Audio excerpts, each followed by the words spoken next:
Welcome to the People Leader Accelerator Podcast. I'm Executive Coach Jess Yuen, joined by my co-host, the co-founder and managing partner of People Leader Accelerator, Andrew Bartlow. On this show, we dive deep with business and HR leaders to uncover what really works when it comes to building high-performing organizations, navigating leadership challenges, and making better management decisions. Whether you're the first people leader at a startup or a seasoned executive at a company with scale, you'll find practical insights you can apply right away. For show notes and free bonus resources, visit peopleleaderaccelerator.com/podcast. And if you're looking for hands-on support from developing your leaders to creating a high-performance culture to hiring the right people, visit us at peopleleaderaccelerator.com. We'd love to help. Let's get into today's episode. We are honored to have you on the PLA podcast, Heather. We go back some number of years, and I was trying to remember how many, and I'm not even sure how many, but I know we were connected originally through People Tech Partners.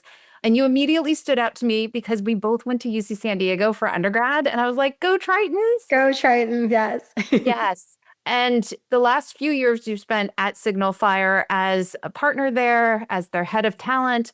And, just to dive right in, because you've had an extraordinary career that we will get into, but this last few years has been fascinating because Signal Fire is a pretty unique venture capital firm in the way that they look at talent, and you were there as head of talent. I'd love to know more about the firm, what your role was there, and how it's evolved over time.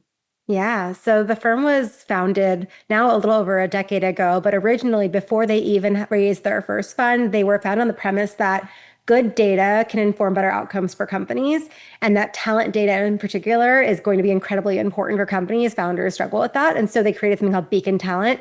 Beacon is a platform. It's an AI engine that was created, again, over a decade ago. So it's been training on this model for so long. It's one of the only AI native funds, I think, if not the only.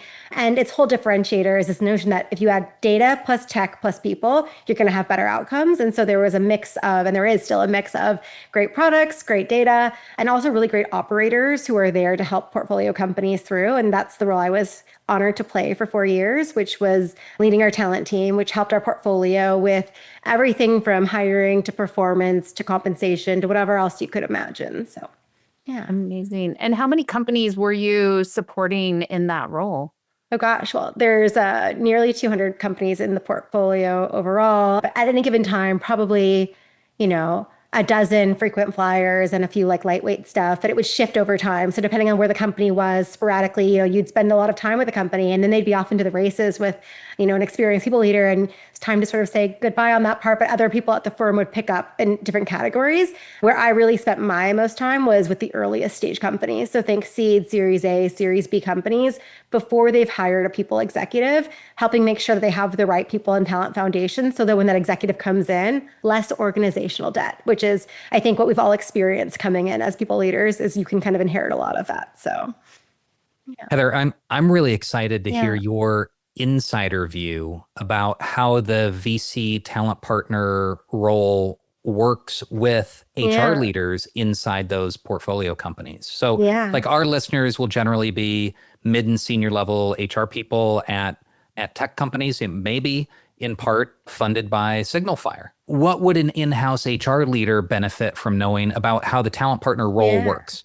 Yeah, and maybe if it's helpful, I can share how I even started it in the first place, which was that I was an operator. I was the founding people executive at 2 companies that were venture backed right before joining Signal Fire. And in both places, I was pleased to have met a talent partner. And it was a job I didn't know existed. A lot of times, if you are going from being like a HR generalist or a recruiter and you're a first timer in the executive seat, you've never met this person before, because usually, there's a board, there's a VC that's invested from that firm, but you don't realize all of the support roles that exist, what they call like a platform team inside a venture. But there's typically, if the fund is large enough, a talent partner or a team of talent partners. I think Andreessen Horowitz has 60 of them. So depending on the size of the firm, you're going to see a different number of folks on those teams. And their full-time job is to help make you as successful as possible. And so I think, it's a really unique and interesting job that I saw on the other side. And because I utilized them so much, I was like, I kind of want to do this job too. How about some do's and don'ts for portfolio company HR leaders in working with a talent partner? Honestly, it's more do's than don'ts. I think the biggest thing will happen is it's intimidating to work with a VC. I think, these are people that are giving your company lots of money and you want to show a good face. And a lot of times you think you might be nervous around that. I would not be. So the only don't, what I would say is like, don't be shy, utilize what they offer. Every VC spikes in different sets of value added services on top of the money itself. Very few VCs are just a check. Most VCs, from the board member, the investor to various operators, spike in some areas. Some are more go-to-market centric, some are people and talent centric. So if yours is one that has full-time talent partner or talent partners, go to them and figure out, where do you spike? What is your background? Like, how can you help me? Because they want to. That is the full-time job. And so when I think about it, like some VC talent partners come from like an executive search world where they're going to have really deep networks. They're going to understand executive hiring. If you're coming from a role where you've never led the people function before and now you're having to build out a leadership bench, they can be your best friend in helping you structure a process, think through the right search partners, that sort of thing. But if they come from an operating background like mine, they could be a thought partner. I spent probably 30% of my portfolio facing time advising and mentoring first timers in the head of people function, whether it was a recruiter who's suddenly owning the whole thing at a Series A company or a director of people who they parted ways with the VP and never backfilled. And now this person is running the function from the director's seat. So they want to help you. They're not out to get you. They're not like checking in on you, trying to figure out like what can they pass along on this company to the VC. They're just there to help, add value, have an impact on you, and really create like a favorable relationship between the companies.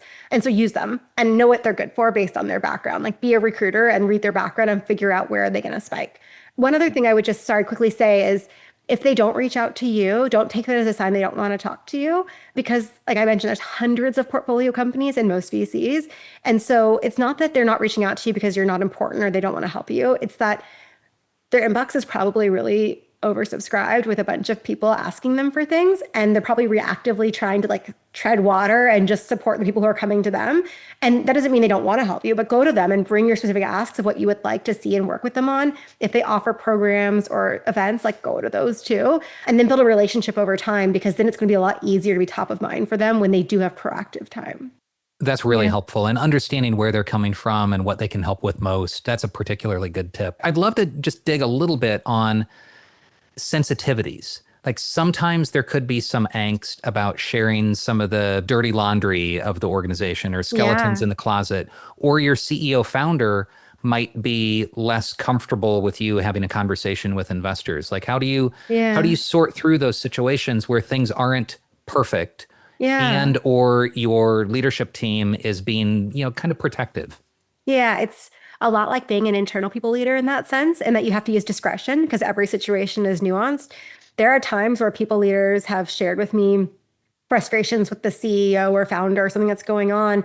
And you kind of sit on that information as a talent partner until you think that it's like needed to be shared outward, and you just try to coach them just like you would as an HR business partner. You try to get them to go back and like solve the problem themselves versus get in the way. But there are times where maybe there needs to be a change out of leadership. And now you have some insight, not to say, hey, this is what they told me, but like you should go talk to the whole leadership team because I think they've got thoughts, and so kind of helping redirect the right conversations to be happening. It's honestly very parallel. You're almost kind of like a business partner to the founders, but from a different perspective, if that makes sense. And so it's just using discretion, knowing when do you share, when do you up-level concerns, and how can you get them to help themselves first? It's kind of a mix of coaching and advising, really. So the talent partners aren't a priest. They're not a doctor. They're more like an advisor. They're more like a business partner for you. Yeah. Think of it like internal consultant. Like imagine if you had like a little internal consultant who was there full time just to try to support you with various things. And some of them also are more programmatic. Like some of them are planning events and thinking about meetups and mixers and small groups. I remember when I was at Rainforest QA, I was a part of the Bessemer portfolio, and Mia at Bessemer at the time, she would host these roundtables for just any top level talent people leader that was at a company. And she'd have like wine and snacks. And she'd be like, come to the Bessemer office, hang out. We're going to talk about topics. And you would just send all the things that were top of mind. And I was a first timer in a VPC at that point, and I was nervous. And there were people there from PagerDuty and Procore who had been around the block 10 times, and I could learn from them. But also there were people who had never worked with remote teams, and I had experience there. So I could give something back too, even though I was the most junior person in the room. I think it's like just attending those. Even when I went remote and I moved up to Pacific Northwest, I still would fly down for those roundtables because they were so beneficial as a community builder to kind of get to know people who are doing the work and see through those things. So again, just understand what your VC offers you. It's going to be something, and then figure out how can you make the best out of what that offering is and really utilize it to its fullest potential because it's free. And in fact, your interests are totally aligned. They're giving you money because they want you to succeed too. They see an outcome when you see an outcome. So it's a lot simpler than it might feel when you think about VC being this like elitist thing. It's really not. These are just people who want to help. Maybe there's one more angle, and from personal experience, and you probably have a bunch of these that you could share. I got my first chief HR officer role in part due to a recommendation from a talent partner that I worked with before. And so like they were able to speak to working with me at my prior company. For the past 5 years, I've been working 50% of my time with a private equity company as a talent partner. And again, I had talent partners serve as references for me who said, I do this work. I've seen Andrew as an operator. I think he could do this work. And so I wonder if, Heather, you've ever been able to be a reference for portfolio company talent, and if that's something that's common or if it was kind of out of the ordinary. Yeah, I have. I've been asked, and often through like a back channel of sorts too, which is like, oh, you work with this portfolio company. How are they doing inside of it? I only ever really speak to it if I've worked with them directly on some things and then speak to what I know. Obviously, context is dependent. So I'm never going to be the strongest reference for someone. But if I haven't worked with them, like that's not just in the VC, that's anywhere. Like I want to know what I'm speaking to when I give a reference. I take them very seriously.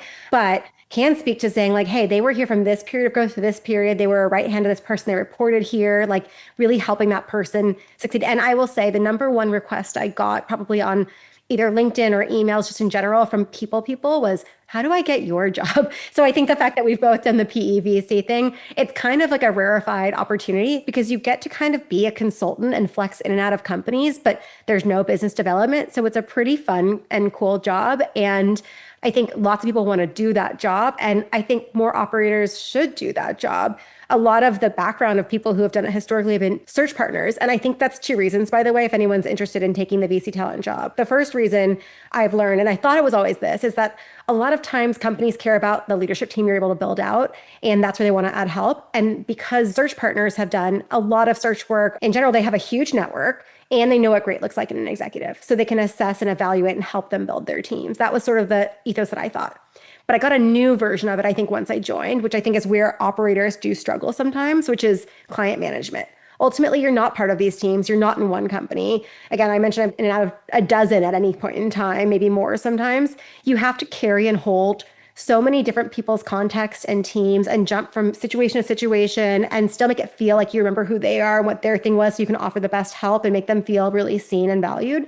And that's a hard thing to do. And I see Jess and Andrew with like you both do like coaching and advising and like all these things, like it's client management piece. So if you've been in-house as a people leader with just one company, while you can be more helpful maybe as an operator advising these companies on how to build out their processes, you're going to have to figure out how do I balance the load of many different companies at one time. And that's where that search partner kind of comes from. So I think that's a helpful distinguishment, but I really felt like that was sort of the key thing that was missing for me of why aren't there more operators in this role? Like why not more people leaders in this role? So yeah, I've even heard a subtle nuance, a distinction between a talent partner, which is more exec search oriented, and a talent operating partner.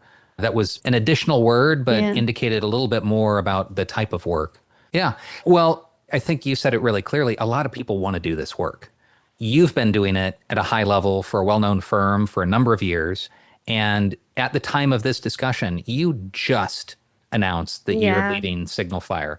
Would you be willing to spill some tea with us and share a little bit more about like why the move and what your plans are to do next? Yeah, I've always been inspired by careers like the two of yours and many other people that we know who have gone out on their own and done incredible things as consultants. And so I have decided to do the same. In fact, I thought I was going to do it when I first joined Signal Fire, but then I met them and I was like, I'll do this. So it's always been in the back of my mind for a long time. So I'm starting something called Waypoint Works. It is a consultancy that involves embedded advisory, so working with early stage companies to help them build out great people and talent foundations, leadership coaching, as well as doing offsites and workshops and facilitation around various areas that I'm passionate about, especially management, people management, hiring, and so on. So I'm really excited for it. It's taking a bet on myself. By the time this comes out, I think my website should be up and all of that. So I'm excited to engage with many of you through that new venture.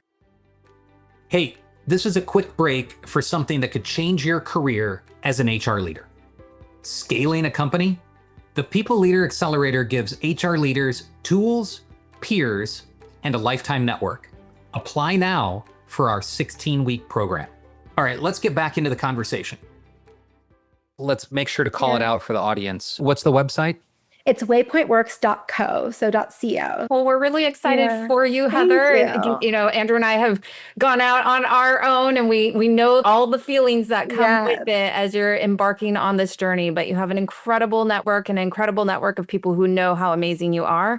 And so I know this is the beginning of something great for you. Thank you. And I just have to say, like, you two are part of the reason that I wanted to do this. I think my community of amazing leaders has a lot of people who have gone out on their own, especially in the post-pandemic world. A lot of people have done it. And watching the careers that you've built for yourselves and the ways that I've seen passion light up and like get to work on the things that bring you joy and the flexibility that it brings, like there's been so much of it that I've admired from the sidelines for so long. So I'm excited to jump on the field. It's a little scary, but mostly because I'm terrible at business development and selling myself and talking about myself. So that's why I just do this, but I'm excited for the work. It's like the work that gets me really lit up and excited, and seeing you both have both of those things going is great. So yeah, very excited. Thank you. Well, I think we all struggle with the self-promotion piece of it. So yeah, definitely me. You will find a way. I know you'll find a way. Thank I you. love that you call your business Waypoint Works, because there are so many waypoints in each of our journeys. And I would love to touch on maybe a few of those waypoints for yourself. And I know Webflow is one of those hallmarks of your career. And so maybe we double down there. But what were some of the peaks or highlights and maybe low points of your career as you've journeyed through? Yeah, Webflow was probably, I mean, there were so many. Webflow was one of them for sure. I think if I were to go into that role in particular, that was the role I had just before Signal Fire. So we're just backing up 4 years ago is when I left. So let's go back even further, like 7 years ago. So it was 2019 and Webflow was a seed stage company. And I was looking to be really intentional in this search. I had now been a VP of people. I felt more capable of going on and doing that again. And I wanted to be really thoughtful about where I did it. And so I started thinking about what could be next for me. And I looked at a few different companies, but Webflow stood out because at the time, and this is unheard of, I think, they were seed stage. They had 0 executives. They had 90 employees, and they were cash flow positive, not profitable.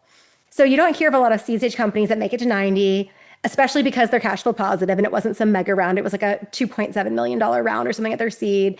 And these founders had done it with a team of primarily ICs and homegrown management. It was beautiful to see. They were incredibly inspirational. They still are. And the product was really cool too. Like I got the chills thinking about it because it was democratizing access to development for everyone. And this is before AI. And so, obviously now there are multiple ways. And I think Webflow now has AI capabilities as well. But it was this wild thing where I would get the chills just thinking about what they were doing and the economic prosperity they were creating for people who couldn't, build an app or a website in the past. And so the whole thing was really special, and I knew it was right for me. And I joined as the very first executive. So again, they had no executives. It was 3 co-founders and me, and then the broader team. There was no people team. It was 2 people with the title. The title was literally operations for both of them. And they are brilliant and smart people. And actually was a sister of the CEO and founder and kind of joined to help with the office management movement, right? So it was this really special place, but there was pretty little infrastructure. Vlad, the CEO, was still pushing the buttons for payroll, and there was no applicant tracking system or HRIS. Everything was basically Slack messages. And so it was like this company that had done so well because of great leaders and product market fit, not infrastructure. And so I got to come in and really think about how do we build the infrastructure for scale. And I'm glad that we did, because flash forward a year later, we had started building out the leadership team, all of this. 1 year later, March 2020, we are sitting in pandemic. And a lot of companies contracted in that time, but some companies really grew and had a growth spurt in that time because of their online presence. And Webflow was one of those. Businesses wanted to create more web presence, better web presence, come online. And so when a lot of companies were kind of like, oh no, we have to lay off teams, we have to rethink our strategy, Webflow was in the opposite. So suddenly, thank goodness we had foundations, because it was hyper growth mode. Our team, increased tremendously across the board, as did our capabilities as a business, revenue, everything grew. Everything was up into the right. It was this beautiful story. What I love about what you're pointing out is you looked for a business that was actually very strong fundamentally, that you were joining had some unique components of it where you felt like you could come in, but you recognized the strengths of the business first and foremost and of the leadership that you were walking into. Yeah. When you have a situation like that where there's so much infrastructure that's missing, how did you figure out what to work on, how to prioritize that? Because it could be anything and everything, because it was pretty much non-existent for the most part. How did you go about figuring out what was your strategy in that situation? It's a really good question. Well, first of all, I think it's a good call out to think about the strength of the business that you're joining. I think a lot of people don't do this. A lot of people want the job. The job sounds cool. It has the title, it has the comp. You're like, let's do it. I don't think that's right. I took a pay cut to go to Webflow. I left a company where I was making 5 figures more, but I knew that company, I was sitting on a pile of equity that I didn't think was ever going to amount to something. I didn't think they were ever going to exit. And I didn't really believe in the product in the same way. I mean, it was a fine product. I didn't have the feels.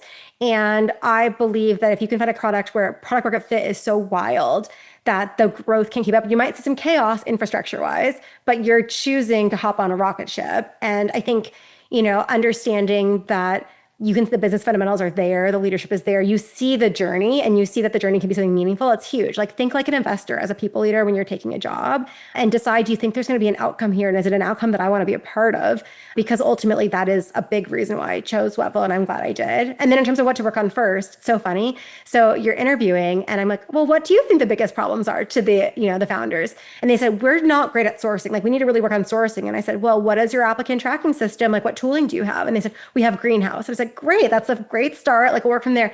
I joined. They had bought Greenhouse, but they hadn't set it up yet because nobody knew exactly what to do with it. They had started, but we don't really know how to set it up. It's a blank slate. So I thought I was going to come in and do sourcing strategy and employer brand and talent attraction pieces. And then I was like, we got some more basic things. So I think you have to really look at the sequence of the build. I think that is huge in any job. No matter where you join, there's going to be things where you're like, oh, how do they not have that yet? And then you're going to stop judging the minute you try and do it yourself because it's so hard to get anything done, right? There's so many pieces to it. There's so many people, there's competing priorities. So I think it's getting really clear on what is the roadmap? Think like a product leader. That's kind of how I think about the role is if I'm a product leader, I'm building a product and that product is employee experience. What is the baseline? Maybe it's not all the bells and whistles and the fun stuff that people say they want, but what's the mix of core infrastructure that we need to scale this thing so we can work smarter, not harder later? And let me find a couple of quick wins on the side so that there's some wow moments, even if it's not the thing.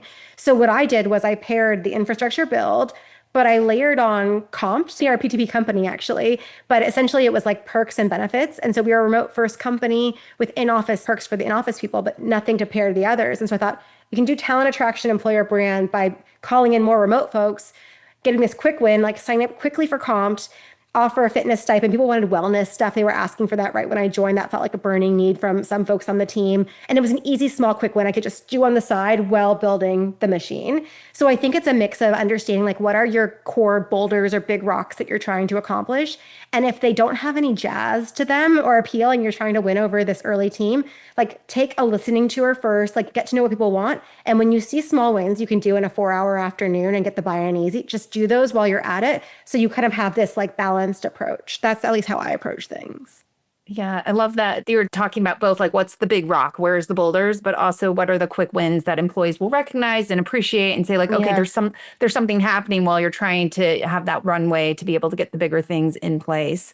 I had the pleasure of being on a panel with Vlad, your CEO. Oh, I love it. Some years ago for Y Combinator's growth program. Mm-hmm. And he was just so thoughtful and seemed like a pretty amazing CEO to be able to partner with. But I'd love to hear a bit more about, your relationship with him as a CEO and maybe any advice that you have for people leaders who are trying to figure out, one, how do I find somebody who I kind of jive with? What do I look for? And then maybe an example of what was one of the trickiest things that the two of you worked through together where maybe you didn't initially see eye to eye? And, what did you do about that? Did you eventually see eye to eye or figure out another way through that? Oh, yeah, that's a hard, good question. Okay. So there are Baskin Robbins, 31 flavors of CEOs out there. You could get any kind. And Vlad is a rare breed because he is so kind and thoughtful and people-centric. It is no mistake that he hired a people executive before any other executive on the team. That is unheard of. Most companies, if you join as a people exec, you might be the first one of that flavor, but you're not going to be the first executive. There's going to be someone else there, usually marketing, sales, product engineering. Someone else is there. It's not you. And so the fact that he went there first tells you a lot about who he is and what he wanted to do. And also he's super self-aware. And if there was one critique, is like conflict avoidant, like just cared about people too much. And so the piece there is that's where things could be hard. So I'd say like if there was one challenge that we would work through, it was I'm a people pleaser. So is he. Trying to say yes to too many people works just fine when you're like 90 people, but it starts to break down when you're like 400 people and you can't actually say yes to too many things because they conflict with each other and you can't do both at one time. And so I don't have a specific example, but I would say it was getting to this place of how do we like pull each other in early before saying yes to something that maybe isn't going to work because we said yes to this other thing. And those two things can't happen in the same moment. And so how do we work through those? So I don't have like, again, a specific example, but I would say with your CEO having that chemistry, like first you have to respect them and trust them and know that if they say something that you don't agree with, that it's coming from a place of like deep care and good intent. If you don't have that with your CEO, like it's probably the wrong chemistry match. I think a chemistry match between a people leader and a CEO is really important. And then if you don't feel that naturally, like get curious and figure out like, how can I get inside their head and understand why they're thinking the way they are? Like what makes them tick? Because ultimately for Vlad, I was very much like an HBDI, like a red, yellow kind of person. And so am I. It's who's impacted by this? How can we support them? What's going on? And also big picture thinking, like what's right for the future of the business. But sometimes the logistics got left out for both of us. And so when we have the same strengths and some of the same gaps, like that would probably be more of the challenges, less that we were conflicting because we felt differently about things. That's so hard to assess for on the way in, though. I wonder, boy, I'd love to just get one more layer of peeling back to see like how did you figure out that this was a match before you, like you said, you didn't just take the job, you took a pay cut. So you must have felt something strongly right away. And you've had a number of jobs. This wasn't like your one flash in the pan. This was like a series of wins. How did you assess that this was a good fit? So there were a lot of signs. I believe that if you observe and you sit and you're quiet and you watch things, you see who people really are. People tell you who they are every single day. And it's sometimes when we want something so badly, we fail to see it. I think the same goes for reference checks. When you want to hire someone, you fail to see the signs of what people might be telling you in the reference check that it's not going to be a match. And you're essentially doing a reference check the entire time you're interviewing as you talk to this person. I think the first good sign was that the reference came from Jack Altman. So a friend of mine, he was like I was working with him on a lot of stuff. And he was like, this guy is great. You should talk to him. So one, trusted referral is how I met him in the first place. It was not a search firm. It was not a cold application. It was through a referral. And then I think two, every step of the way, he was deferential in his communication with me. He didn't cut me off. Like he made me feel valued. He seemed to understand the nature of the people function. But what really came down to it in the end, besides the fact that I just believed in the business and how he was running it and how much I was just inspired by him and who he was he showed himself to me. And I've never shared this in any public way. So this is kind of scary. I didn't plan on saying this. So I was back channeled by my then current CEO. So basically what had happened was reference checks kind of come, and my former CEO said, I think she's really smart. She'll get a lot of stuff done, but I don't know if she's strategic enough. She's more of a director than a VP. You should down level it. And so that's pretty hurtful, and I was earlier in my career. I was a job changer. I hadn't had a bunch of runs. I wasn't like a 10-year veteran of HR. I hadn't even been in startups for 6 years at that point. Like I had changed careers from higher education. And so I was feeling down on myself when he said that to him. And Vlad said to me, I want to let you know that he said that, but I want to let you know that I still want to hire you. And I still want to hire you as a VP because I saw in you these things. And I think you're strategic and it's an input, but I just want you to know what was said. And I got the chills. Like I still get them now thinking about it because that was candor. Like that was honesty. He didn't have to share it. He could have just hired me as a VP, not said it. He could have changed the role and not told me why. He could have made me feel, whatever he wanted to in that moment and used it to kind of use leverage in getting me to take the job for whatever he wanted. He didn't. He said, I'm going to do my own thing. And I got that call and I cried. I cried because I was disappointed in the past, but I was also crying because I was so honored that somebody would be so good. And I had 3 job offers that I was sitting on, and it was a really easy choice at that point. One of them was my former boss, who I loved, was my other job offer. And I would have worked with him in a heartbeat if I didn't get that job. But seeing him in that moment was like, this is somebody with integrity. This is somebody who's going to be honest with me, but from a place of care. This is radical candor practice. I want this. And so long story short, I took the job, obviously, in that moment. What a foundational way to build trust with somebody too. Yeah. Of like, here's information that I have and here's what I'm doing with it. And rather than, I think what you're highlighting is rather than putting it away somewhere and doing whatever he was going to do, he was just like, hey, Heather, here it is. I'm going to put it in between us and I'm telling you how to interpret it. And the other thing I love about what you described in your relationship with Vlad is how you had this mutual respect, that it was coming from a place always, and as much as you can with somebody else, of even if I disagree with what they might be saying initially, I am going to look beyond that and get curious about why they're coming to that conclusion, because they must have a good reason for it, even if I'm not seeing it right now. Yeah. And 9 times out of 10, maybe 99 times out of 100, it was always a really kind thing. It just wasn't always necessarily like the practical choice. Like it was the kind choice every time. And so that's like an easier challenge. I know not every CEO is this way. I will say I've worked with, 100 plus CEOs at this point. And even the ones who might be rough around the edges or tough and aren't as kind as Vlad is,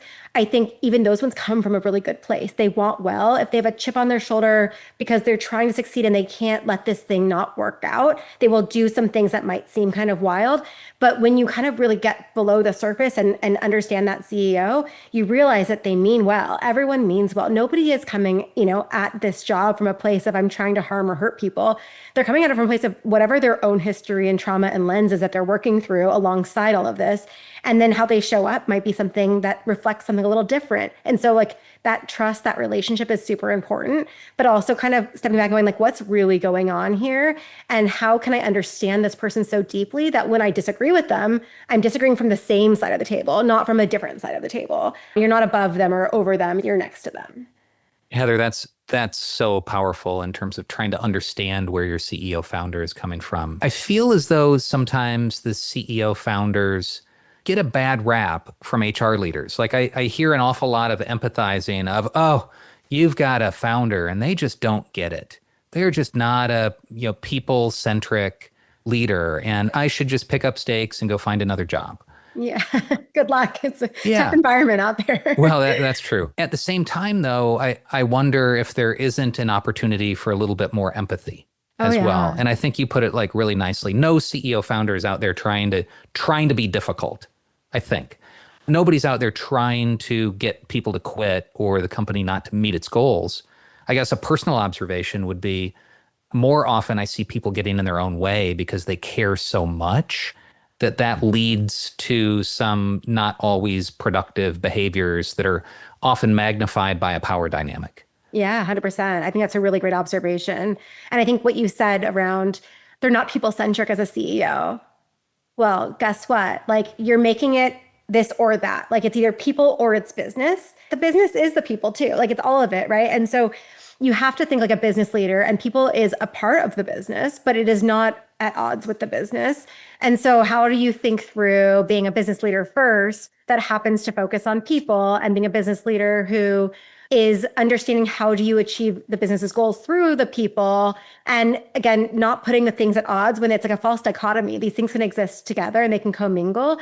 And like maybe you just need to step back and think a little bit further about what does that actually look like and how do we get it done? Because again, there are some wild ideas that have been presented over the years by all kinds of CEOs to me. And at first I want to be like, why would you ever do that? And then if I try to be like, okay, let me pretend I'm them for a second. Like, why would they do that? I'm like, I get it. Like, it's not hard to get. It's just that you're holding your own values and your own sense of right and wrong as like objective. It is not as subjective. And so like, how do you take a more objective lens at the situation or a multi-perspective lens that at least you can kind of like find them where they are and bring them your way more effectively than if you're just trying to pull into your side when they're not on your side. Yeah. If you can walk in their shoes, if you can see their perspective, you'll be a better influencer of them. Yeah. And I think to amplify that is maybe to put it in slightly different set of words is capturing it of figuring out what are they optimizing for? Yeah. To your point, right? Like there is this false dichotomy between is it people or is it business? And it's like, no, at the end of the day, like let's get down to, are we optimizing for, is it revenue right now? Are we optimizing for productivity or what is it? And, I think this got highlighted in the last few years. I remember at the beginning of COVID and the pandemic and all these offices shutting down. And there was a lot of thrash that was happening of, do we bring people back to the office or not at this point in time?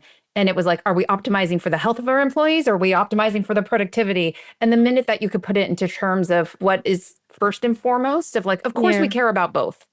But, how do we think about it? And then how do we mitigate? So if we are optimizing for productivity, which was being assumed in some organizations of being in person, how do we then mitigate the risk on the health front to be able to do that?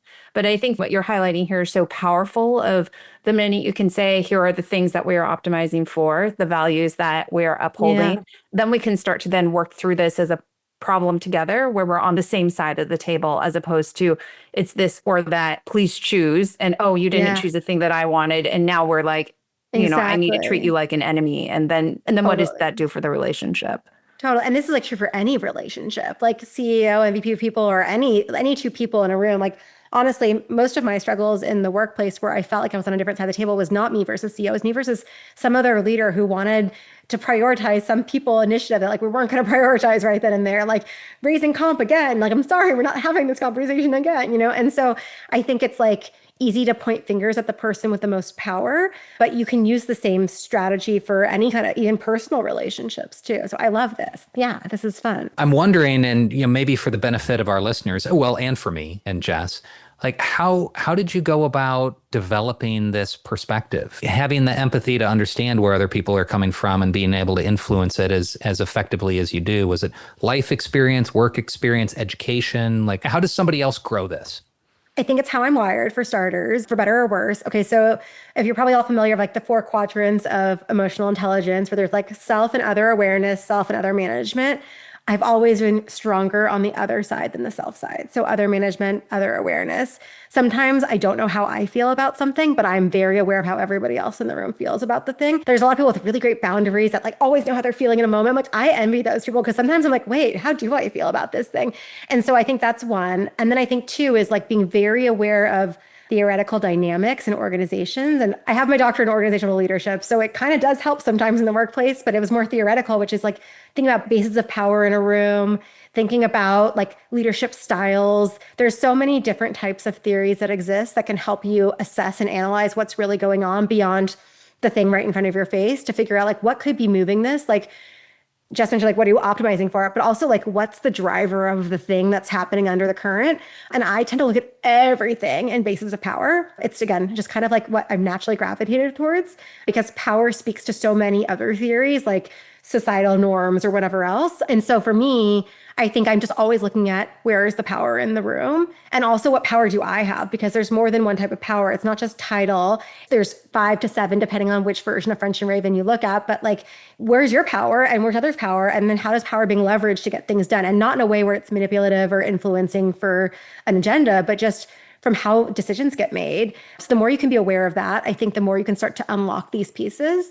And then I would say, not from my education, but just the book, How to Win Friends and Influence People. And then the book, Think Again by Adam Grant. Both of those books help me think from changing the question itself. So why am I influencing this person to do this thing? Like, how do I make it their want? How do I make them want that thing before I want the thing?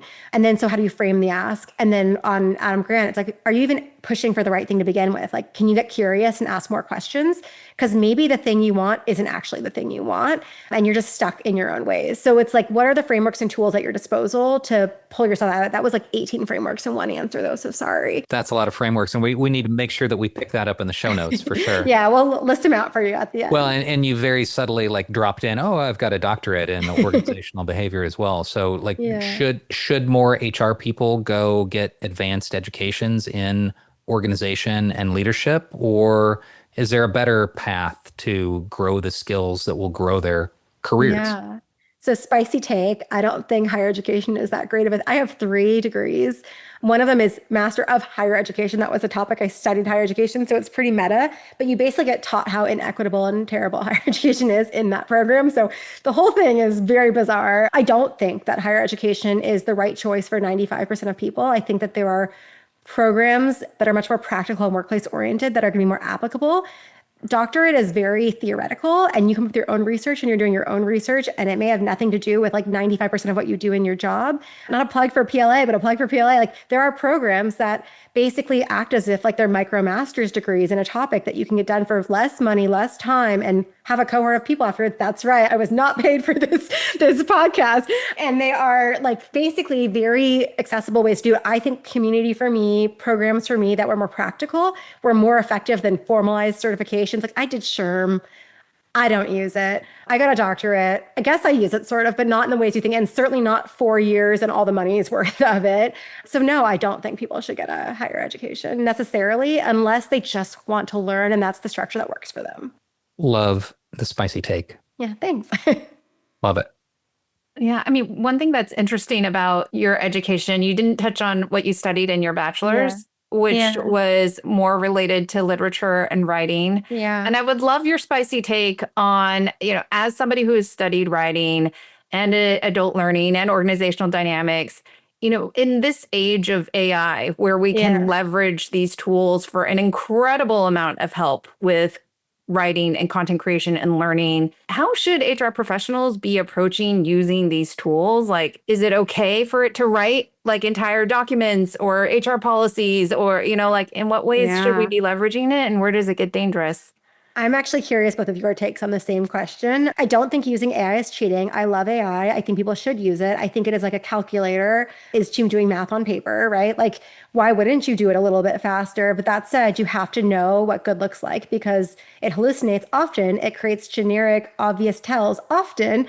And so if you were just to deploy it as it is, it has some very dangerous consequences. And so I think it's a mix of both. I think it's using the technology available to you, but having discretion. I think discretion is the most important skill a people leader can have in many ways. Like there are multiple definitions of discretion, like knowing when to share and not to share, and also knowing what good looks like. Like those are both things that need to exist simultaneously. I think they're the most important skill a person can have at this point in the AI world, because for me, I use AI all the time in my writing, but I use it as either an editor or I use it as a structural thinker with me. I don't use it as final product ever. So maybe I can walk through my process, but I'm curious your thoughts before I share my process with AI. I think I have a similar take on it being an incredibly powerful tool. And I think of it like, in writing these days, it's almost silly if you're not using spell check or grammar check. They exist. It's there. It helps you be a better writer. And I've been using those for ages. There was a tool called the Hemingway app I used to use very often that like you could put in what you wrote and it would tell you at like what grade level equivalent you're writing, like second grade or high school or like way beyond. It's like so hard to read. And too many times I'd have like these red sentences being highlighted and how complicated my sentences were. And it was like a really good partner as a tool to say like, hey, here's how it can be better and easier to understand. And so I think with AI, the way that I love to use it is as a sparring partner. Like it's a place to initially brainstorm. It's a place to hone in and iterate, to help better structure, to dive in further, make sure I'm actually capturing the voice. But the best analogy that I've like sort of embraced is AI right now. And, asking again in 3-6 months, because everything's changing so fast, is I think of it as like a super amazing intern where like I need to give it enough context. I need to give it enough like structure and input. And then it does incredible stuff. I need to check in on it and help to guide it. And I also need to do a final check. And so I think that is a very similar take that you have of is such a powerful tool, platform. I don't even know what to describe because it feels like it's getting more and more powerful by the day. And we'll probably have some better word for it in a few more months. But I think it is something that I feel like I'm just scratching the surface on what we can do with it and the power of it and the potential for it. Totally. I agree. Yeah. I mean, I use it almost every day in writing because I've gotten feedback my whole career. And you can probably tell by listening to me that like I have too many thoughts and sometimes I'm too long-winded and I love context. I want everyone to have all the context. So like sometimes my emails read like short novellas and that's not okay. And so in higher ed, back in that context, everyone wrote like that. So I learned to write in this like long-winded, like everyone's resume was a curriculum vitae and it was 5 pages. Like joining tech and getting my boss to write me like a 5-word note. I'm like, what did he mean? Like, how am I supposed to understand what this even means? Like, you don't even say which question you were responding to of my 5 questions. And so I think for me, what it's been really helpful for is allowing me to get all my thoughts out on paper, write my whole list of questions, all the things I want to say. And then I run it through ChatGPT or Claude or Grammarly, which Grammarly is a single file portfolio company. So that's great. And then say, shorten it. make it 30% shorter. Yeah. And then I look at what it says and I go, did it miss the gist of what I was trying to evoke? If I just cut and paste that, I might actually say the wrong thing. Sometimes it twists my words. It doesn't really fully understand your context, but it helps me get more clear and structured in my thinking. Sometimes my emails are long because I wasn't structured in my thinking. I tend to be like a middle out thinker. Like, here's the thing that's on my mind, but let me give you the big picture. Let me give you the details. That's the wrong order. So like, it allows me to put in all my thoughts in the order I have them, like make this better. And then it does. And then I cut and paste it back over once I've sparred with it enough to where it's better. And even then I look at it and I go, I wouldn't say that. I wouldn't put this M dash there. Like everything's an M dash in ChatGPT. It drives me absolutely nuts. If Claude doesn't do M dashes, it does like a little tiny dash between two spaces, but you can always tell what platform people are using based on their writing. And I try to like un-AI it and make it sound like me again once it got the tone of what I want and like the emphasis of what I want. And that's really helpful. And honestly, I do use it when I post a lot on LinkedIn. And the way I'll use it is sometimes I have 18,000 thoughts in my head and I don't know which one actually makes for a post. So I'll like talk into it. You can actually voice record and I'll be like, these are all the things I feel like posting about because I have too many thoughts for this world. And I would be posting like 17 times a day and I'll just talk through all of it and it will strategize with me. Ooh, a post on this could be interesting or a post on that. I don't have it write the post. I have it like talk me through it. And then once I have it, then I'll go back, write the post, say, make it more concise because every time it's too long. And then it'll do the same thing as an email. But I do find it's like you hired like this liberal arts school writing intern who's a beautiful writer, but doesn't really understand what you do and is trying to understand and picks up quickly, but like isn't there yet. And sometimes I feel like, no, you got it wrong, Claude, not again. And it's always so apologetic. And so I feel bad that I was like harsh with it, but I know it doesn't have feelings. And these are just things that we're reconciling in the age of AI. So with that, I think we have just enough time to do our accelerator round, which are a few questions where we ask, this is a challenge without AI's help in one word to one sentence, Heather. So one question is, where do you love learning from? And I know there's probably many, but is there a source that you find yourself recommending lately to people, whether a book, a podcast, or something else? So my number one personal source is People Tech Partners, where I met you both, community. If you can't be a part of that, there's also a bunch of other people communities from the PLA community to Noetic to Startup Experts. So I'll leave it at that. Andrew and I are part of, I think, all of those. So wonderful. Next question is, in one sentence, what's the best piece of advice you have on how someone can accelerate a successful HR career in today's environment? Okay, I referred to this, but think like a product manager of the employee experience, not like an HR person. You are a business leader first, and you are overseeing a product, which is the employee experience. That will change everything. The way you talk, the way you do everything. Amazing. So more product management mindset and more business mindset. And last but not least, we touched on Waypoint Works, but how can our listeners connect with you if they want to follow up afterwards? I'd love that. I'd love to follow up with anyone. LinkedIn is probably the best. I don't do X or Twitter or anything. I quit that after a long time, and there's a whole story on that one too. But LinkedIn, I'm just /Doshay after the linkedin.com/IN/Doshay. So love it. Heather, thank you so much for joining us. Thank you for sharing your real stories. And we followed a couple of threads along the way. Really appreciate digging deeper into the CEO relationship. And awesome. Thank you so much.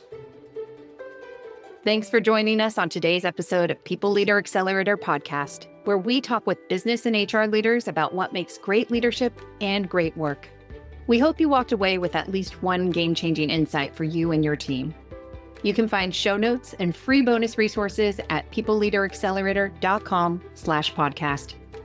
If today's conversation sparked something for you, hit subscribe, leave a quick review, and share this episode with that one colleague who really needs to hear it. You know who I'm talking about. And if you're currently navigating the tricky waters of hiring top talent, developing leaders who actually lead, or building a culture that fuels growth, let's talk. You can find us at peopleleaderaccelerator.com. We're here to help you and your team not just survive, but truly thrive. I'm Jess Yuen, and on behalf of my co-host, Andrew Bartlow, thanks for investing your valuable time with us. Be sure to hit that subscribe button so you don't miss a single episode. Until next time, keep learning and keep leading.